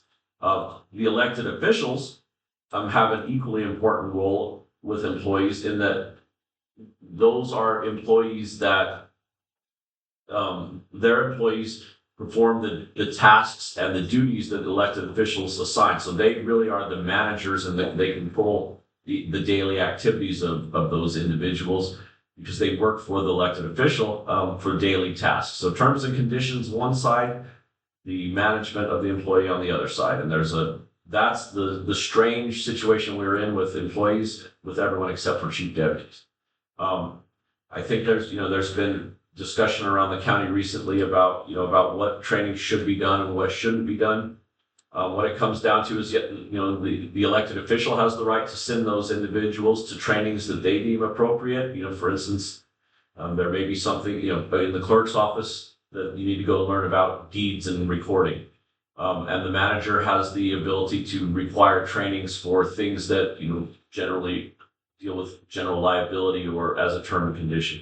There has to be give and take. Certainly the manager, if the manager set up all these trainings and all of a sudden the elected official his job wasn't getting done, then, well, we have an issue. On the other hand, if we would have an issue too, if the elected official said, well, I don't want to go to any of those manager trainings, well, then we have a liability issue. So we just want to talk a little bit about the give and take. This is also a discussion item. So that's just the intro, and I don't know if the manager or anyone else would like to talk about it. Yeah, so there was an email, so we were provided a training email for a webinar for basically sexual harassment or harassment.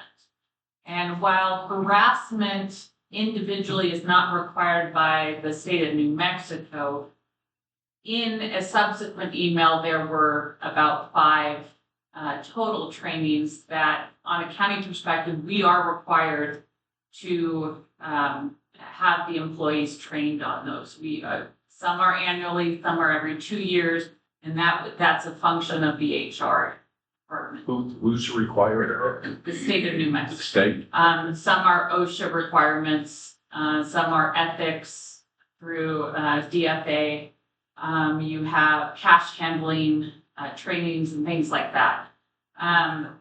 Harassment is not one that is required by the state. However, when I discussed it with Adrian, he felt there was an immediate benefit to the county having the hourly employees trained on that aspect due to, it protects us in a litigation sense. So it was a 1-hour training. Now, I will say that it was provided by, the person doing the training at probably not the best time of year. It was provided at December 22nd, right? And so right before the holidays, it was crunch time for a lot of departments. So it was not something that a lot of the departments felt that they could participate in because they had other demands.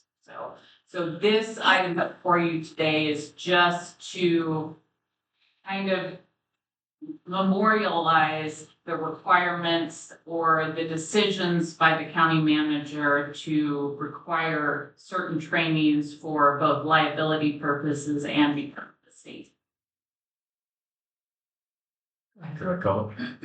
Adrian, can you give us your input on how it will benefit the county liability wise? I mean, for the harassment training, certainly every time there's a bad separation, or we get claims for hostile work environment, litigation for that. When you have litigation in that sort of scenario, you know, the first question that, you know, that we get is when we're in our depositions is gonna be, well, have you trained your employees on how not to create a hostile work environment and that sort of thing? And if the answer is no, well then, you know what, the chances of winning are gonna go a lot, you know, go down a lot. And again, this is all give and take. I mean, we could completely insulate, or not completely, we could 99% insulate ourselves from training all day long. On the other hand, the people's business wouldn't get done. So there's that's where we need to find the happy medium, because training is extremely important. You know, the harassment training is important, but we also have to get the county business done. So this is just a topic of discussion.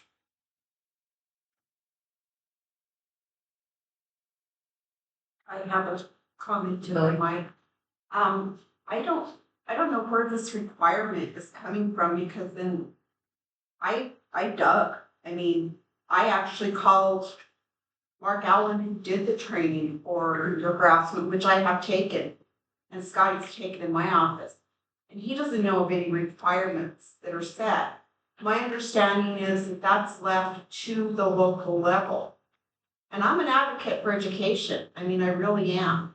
But I think if you want to do that and you want to work with the elected officials, because I know, well, not even so much elected officials, but let's just take Mark on the road crew.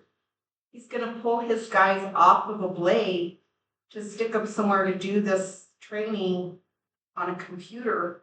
Maybe he needs them on that blade.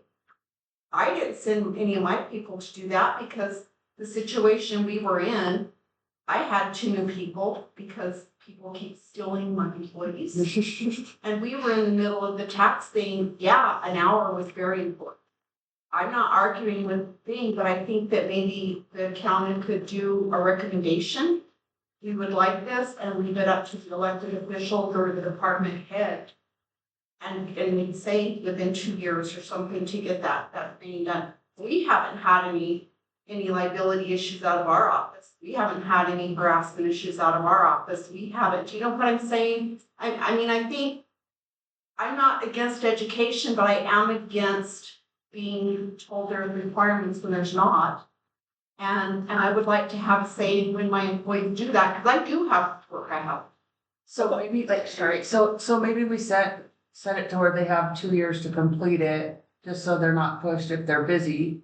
And then because you never know, like everybody's fine, but if it does happen and they're going to court, I would like this, we're gonna lose if we say, no, we haven't trained anybody. I've always, Hold on just a second. Wait, which one was the? Let me let Hayden talk. Oh, yeah, go ahead. I've always been a little bit confused, Adrian, on whether or not the commission has the ability to instruct an elected official's office employees what to do. Yes, and that's where, again, that's the weird system that we're in. The commission can say direct terms and conditions of employment, and you know, a term of employment is certainly training. You know, if you're going to be employed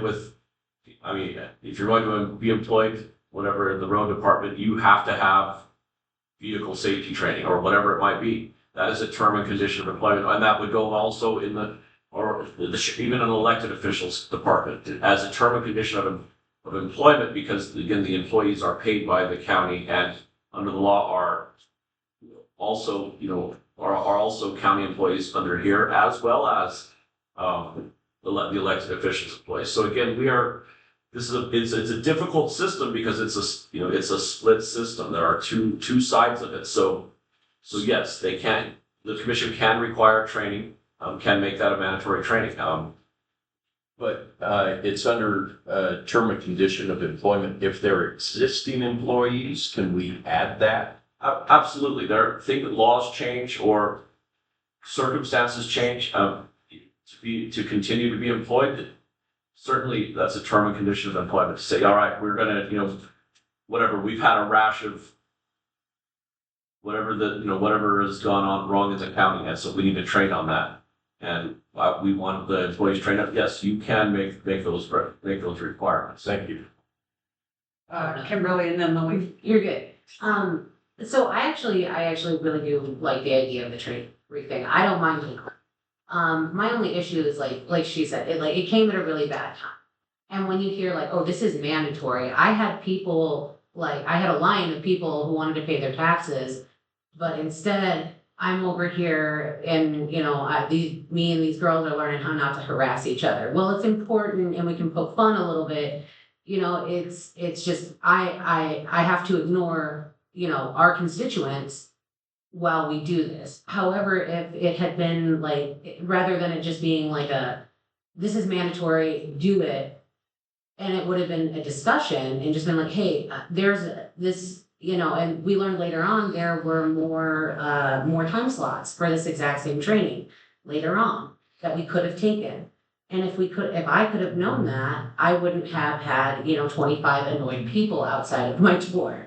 I think people paying their tax bills should always be the priority. I Don't agree, but I do If they're think writing out a check. if they had just had a better discussion on it, rather than just a blanket email saying you need to do this immediately, I think that would have gone over a lot better. We just need more discussion. That's Not only that, but the class, like the harassment classes, there was Mark Allen, legal counsel for New Mexico County. He doesn't have a schedule that he does this in March, and he does this whenever he feels like it. Yeah, like a week and a So half notice, telling never us more. that it's mandatory and even giving us a time frame, is the county gonna have somebody that's gonna be where they can do these trainings within that time frame? Because we're counting on outside sources for the trainings. So if you're gonna make them mandatory, then the county's gonna have to have somebody that's trained to do the training. I can speak for time.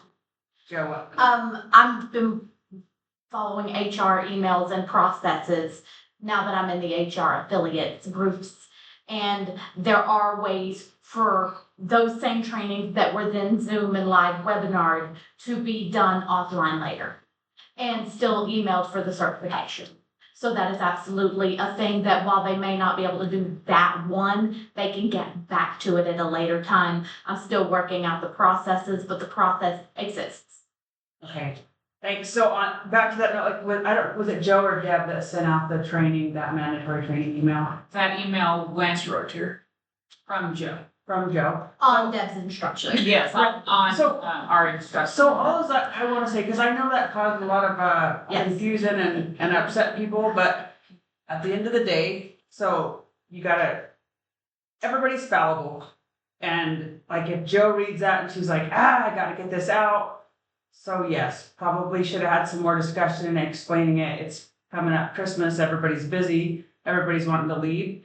But I think that everybody needs to sometime sit down and be like, let me just pick up the phone and say, is there something else we could do?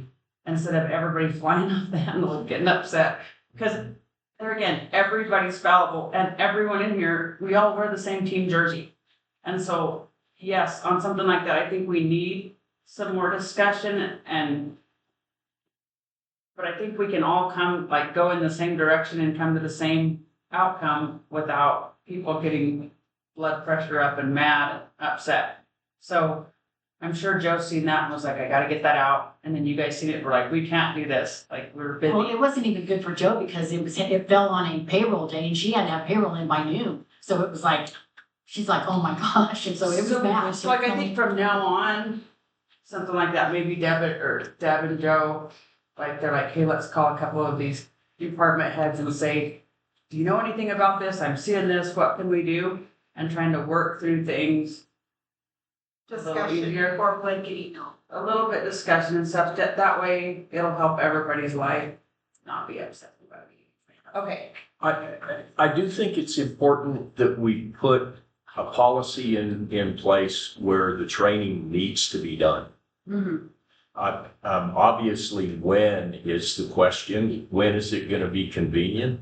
But for litigation protection, Adrian, how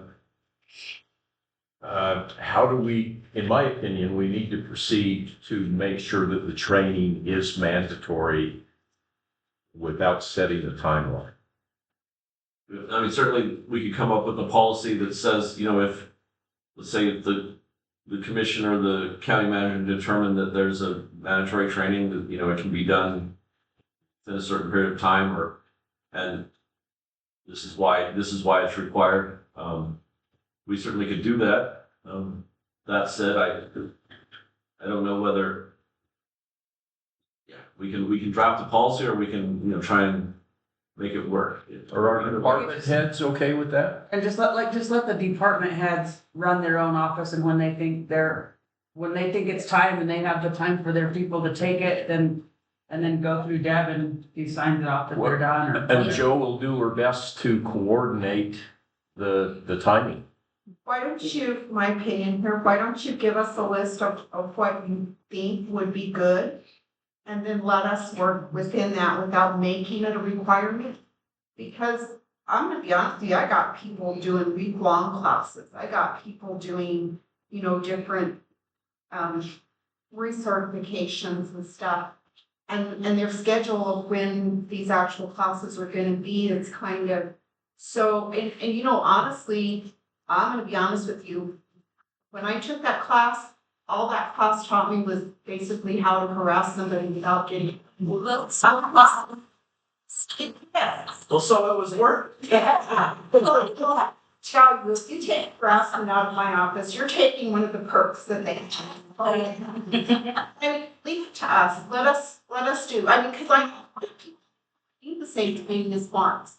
But I did hear from our attorney that it will protect us in potential litigation if we use the term mandatory training. And that's why I think we need to make it mandatory, but it fits whatever your schedule is going to be. I think if we could just, like, maybe we can talk about this at the department head meeting, because like, okay, so, I'm very interested in the cash handling, program that she's saying that there is, but they don't handle cash. So is that something that their department would even need? You know what I mean? So it's like, I think, It's a good point. you know, and that cash handling training would help actually throw an audit, you know, hit off of my office. I mean, there's no one size fit all for every, there is some training that, you know, that really everyone needs to take, but Yeah. but then there's lots of training that is, you know, that you skip in the road department and has to be done in the clerk's office. So why don't we, just a second, Joe, why don't we, like all of you department heads, and you'll have a month till the next commission meeting, write down the trainings that you would want for your office. Yeah. And then we'll all come to a happy medium next meeting and we'll make a policy. And you all still have the email identifying all 6 of the classes and what they cover. I believe so. If Yeah. I can probably. And Kimberly, you make a very good point. Who needs cash handling? Yeah. Joe. And we have positions such as janitorial casuals, and where do they factor into some of the really necessary basics, but they're barely here and not regular full-time or even regular part. This would be for full-time employees, right, Adrian? It really truly depends on the training. I mean, there may be a training that everyone needs to have, including casuals. Probably the majority of trainings would just be for full-time employees. But I wouldn't want to say that we would exclude a casual or a part-time person, because there might be something. I mean, that is one thing I will say that the county and the manager has identified, I mean, is very true. As far as, we do a good job of training in our jobs in this county, but we have not done a good job historically of overall training, you know, of overall trainings that everyone needs. And I kind of agree with Lily. I mean, a lot of these trainings you go to them and you're like, oh God, I can't believe I sat through that. But that said, the fact that you went to that training in that deposition is going to make the difference. Yeah. So if everybody's all right with this, let's have the department heads and whoever wants to email, and then the next meeting we'll put on the agenda so that we can do what's best for everybody. Because there's some that doesn't need some that needs this, and then if that works for everybody. That's pretty good. Okay. So are we good to move on, or does anybody have anything else? Was it Okay. tabled? Well, Adrian, are we tabling or giving direction to the department head. At this point, I mean, it's direction to the manager and the department heads, elected officials to work together to find out what the manager believes appropriate, and work something out. Do you have that motion, Madam Clerk? Yes, to work something out. I'll make the motion Do I have a second? to work something. Do I have a second? All in favor? Aye. Aye. All right. So consideration of resolution 36-2026 budget adjustment number 5 for fiscal year 2025 through 26. It's standard. There's nothing new, it's standard budget. Okay, do I have a motion? I'll motion we approve. Second it. All in favor? Aye. Authorization to procure EMS department equipment for Pytown Fire and EMS. It needs approval because it's over the $20,000 threshold. And what was this equipment? What is a Lucas? So it's an automated CPR device for chest compressions. So with the aging population in our departments as far as the volunteers, state protocol requires us, unless there is obvious signs of death, to do a minimum of 45 minutes of high quality CPR.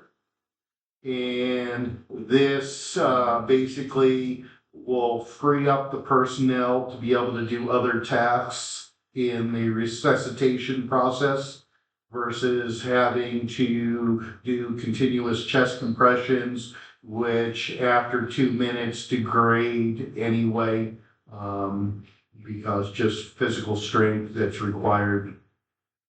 45 minutes. Mm-hmm. Wow. Yeah, you need to be in shape. Yes, you do. The Or poor, have a whole lot of people. and the poor patient. Holy cow. Yeah. I see shipping's included. Do I have a motion? It's in Buster's area. I think he needs it. Do I have a motion? I'll motion. I want to see it. I'm just trying to imagine what it's like. You know, is it just an apparatus that sits over the person? So there's a Gas bottom and plate plant. to it, a framework, and then an actual piston on the Lucas device that Wow. comes down. I know my department, we're using what's called the Auto Pulse, which is a band. It doesn't look near as violent, and our deciding factor for us going with the Zoll version is you have loved ones and stuff looking on and watching this whole process, and the circumferential band doesn't look near as violent as the piston-driven one. Right. But each department has their own opinion as far as what they think is going to work best for them. Since you're in that district, you could volunteer to be the, just try it. Show how it goes. Have them words, Bill. All right, Okay, I motion to approve. do I have a second? All in favor? Aye. Aye.